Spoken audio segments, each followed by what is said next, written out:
तो यूसीसी क्या वो एजेंडा बनेगा जिससे चुनाव की बिसात बिछाई जाएगी 2024 के लिए? आज हमने इसी पर बहस की थी दंगल में, सुनिए। हम तो पिछड़ा दलित अल्पसंख्यक को आगे बढ़ाना चाहते हैं। हम चाहते हैं मेन स्ट्रीम में आए, इनको अधिकार मिले जो ये देना नहीं चाहते। और आप कमाल की बात देखिए, 10 साल से सरकार चुपचाप बैठी रही, अब 6 महीना बचे हैं। तो 6 महीने में मैं बात कर रहा हूं कि 6 महीने में आप क्या कर लेंगे? आपने सिर्फ एक बॉल उछाल दी है। जैसे गांव में कहते थे, अरे हमने एक बॉल उछाल दी है, बहस चलने दो, बहस होती रहेगी, माहौल आपस में गर्म बना रहेगा, तब तक 6 महीने में चुनाव हो जाएगा, हमें करना तो कुछ है नहीं। माहौल गर्मा रहे आप सुधांशु जी सिर्फ चुनाव के लिए जानती है। हवा में उछाल दिया बॉल, अब बहस चलने दो। अरे 6 महीने में क्या कर लोगे प्रभु? क्या कर लोगे 6 महीने में? आप तो जाति जनगणना का विरोध कर रहे थे, अब जाति का विरोध कर रहे थे, अब जब जरूरत होती है तो जाति का सहारा ले लेते हो। अब आप अपने आप को रिपीट कर रहे हैं अनुराग जी रिपीट कर रहे हैं। 6 महीने में आपको कुछ करना वरना है नहीं। सुधांशु जी, अनुराग जी जो बोल रहे हैं सिर्फ मुद्दा गरमा रहे ताकि चुनाव में सेक सके।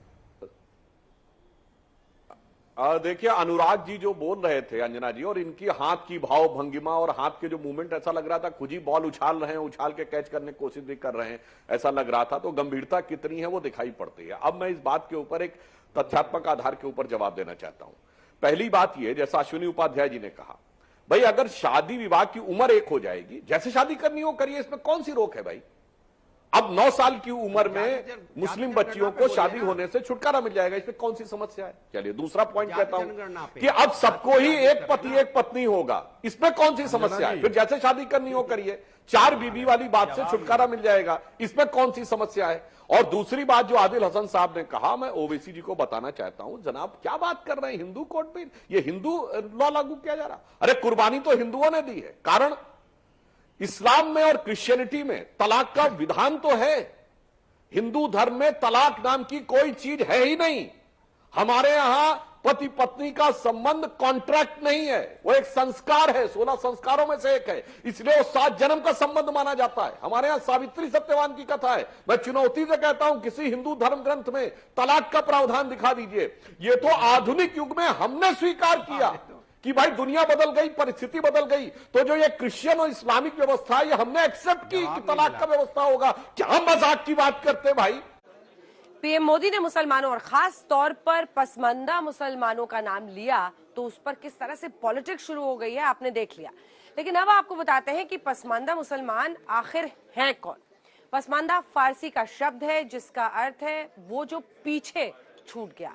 साधारण शब्दों में वैसे मुसलमान जो कौम के दूसरे वर्गों की तुलना में तरक्की की जो पूरी दौड़ है उसमें पीछे छूट गए हैं, उन्हें पसमानदा मुस्लिम कहा जाता है। उनके पीछे रहने की वजहों में से सबसे बड़ा कारण है जाति व्यवस्था, जिसकी वजह से वो पीछे छूट गए। कुछ जगहों पर यह तर्क दिया जाता है कि मुसलमानों में जाति का मसला अंग्रेजी हुकूमत का खड़ा किया हुआ है।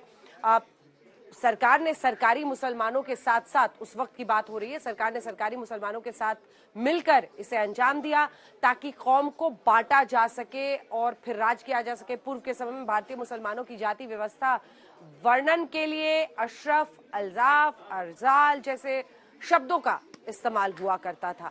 जाने माने समाज शास्त्री इम्तियाज अहमद ने इसकी व्याख्या करते हुए कहा, अशरफ यानी उच्च वर्ग, जिसमें वैसे लोग शामिल हैं जिनके बाप दादा अरब, ईरान, अफगानिस्तान से ताल्लुक रखते थे।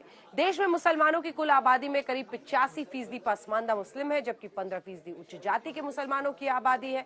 ऐसे में पसमानदा मुसलमान तमाम जातियों में बटे हुए हैं। इन्हीं को बीजेपी के साथ जोड़ने पर पीएम मोदी बार बार जोर दे रहे हैं। पीएम मोदी मिस्र के दौरे पर जाते हैं और वहां की राजधानी काहिरा में अल हकीम मस्जिद का दौरा करते हैं। हम आपको बता दें कि 11वीं सदी की मस्जिद काहिरा में बोहरा समुदाय के लिए बहुत ज्यादा महत्व रखती है। मोदी बोहरा समुदाय के धार्मिक गुरुओं से भी मिलते हैं और भारत लौटकर पीएम मोदी मुसलमानों की बात करते हैं, खासकर पसमानदा मुसलमानों की। अब सवाल ये है कि आखिर पीएम मोदी के दिमाग में क्या चल रहा है। चुनावों के लिहाज से साल 2023 और 2024 की अहमियत क्या है, ये किसी से छुपी नहीं है और ये आज की बात नहीं। पीएम मोदी ने इस साल जनवरी की राष्ट्रीय कार्यकारिणी में भी मुसलमानों को लेकर कुछ बड़ी बातें कही थी। बीजेपी कार्यकर्ता मुसलमानों के बारे में गलत बयानबाजी न करें, देश भर में मुसलमानों के पास जाएं और उनसे बात करें, बोहरा और पसमानदा मुसलमानों से खास तौर पर बातचीत करें। अभी तक आपने देश में चुनाव आते ही 80 बनाम 20 की लड़ाई के बारे में चर्चा सुनी होगी, लेकिन 2024 के लिए मोदी की रणनीति में चेंज है। आपको ये भी समझाते हैं कि मोदी का मुसलमान और खासतौर पर पसमानदा मुसलमानों की तरफ झुकाव क्यों हो रहा है। बीजेपी को चाहिए और विस्तार, लगातार बढ़ा बीजेपी का मुस्लिम वोट शेयर, अंतर्राष्ट्रीय स्तर पर छवि सुधारने की कवायद, इस्लामिक मुल्कों के बीच पाकिस्तान को झटका देना, सबका साथ सबका विकास को चरितार्थ करना, पसमानदा मुसलमानों के साथ पूरा होगा 2024 का टारगेट। 17 जनवरी 2023 को बीजेपी की राष्ट्रीय कार्यकारिणी में पीएम मोदी ने पसमानदा मुसलमानों के लिए स्नेह यात्रा की घोषणा की थी। इस यात्रा का मकसद पसमानदा मुसलमानों के घर घर पहुंचकर बीजेपी से जोड़ने की पहल करना है। मुस्लिमों के साथ जुड़ने का एजेंडा सिर्फ बीजेपी का ही नहीं बल्कि आरएसएस का भी है। हिंदू मुसलमान एकता, हमारा तो विचार ऐसा है कि ये शब्द ही बड़ा भ्रामक है। ये दो है ही नहीं, एकता की बात क्या है? इनको जोड़ना क्या, ये जुड़े हुए हैं, ये जुड़े हुए हैं। और ये जब मानने लगते हैं कि हम जुड़े हुए नहीं हैं, तब दोनों संकट में पड़ जाते हैं। हम आपको बता दें कि दुनिया के सबसे बड़े लोकतंत्र भारत का समाज बहुत ही धार्मिक है। भारत में हिंदू बहुसंख्यक हैं और सबसे बड़े अल्पसंख्यक समुदाय के रूप में मुसलमान रहते हैं और मुसलमानों के रहने के हिसाब से भारत दुनिया का तीसरा सबसे बड़ा देश है। मोदी कहते हैं उन्होंने सऊदी अरब के प्रिंस से कहकर हज में भारतीय मुसलमानों का कोटा बढ़वाया।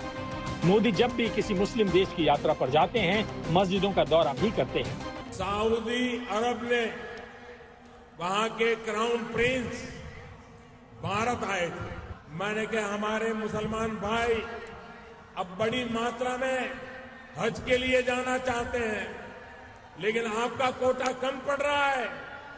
तो उन्होंने कहा मोदी जी बताइए मैं क्या करूं। मैंने कहा भारत का कोटा बढ़ा दीजिए और आपको खुशी होगी। 2 लाख कर दिया, 2 लाख। 2 जून 2018 को पीएम मोदी ने सिंगापुर की आइकॉनिक मस्जिद चूलिया को विजिट किया था।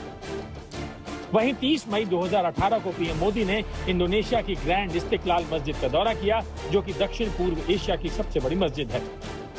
इसके अलावा 12 फरवरी 2018 को पीएम ने मस्कट की सुल्तान कबूस ग्रैंड मस्जिद को विजिट किया था। 16 अगस्त 2015 को पीएम मोदी ने यूएई की शेख जायद ग्रैंड मस्जिद का दौरा किया था।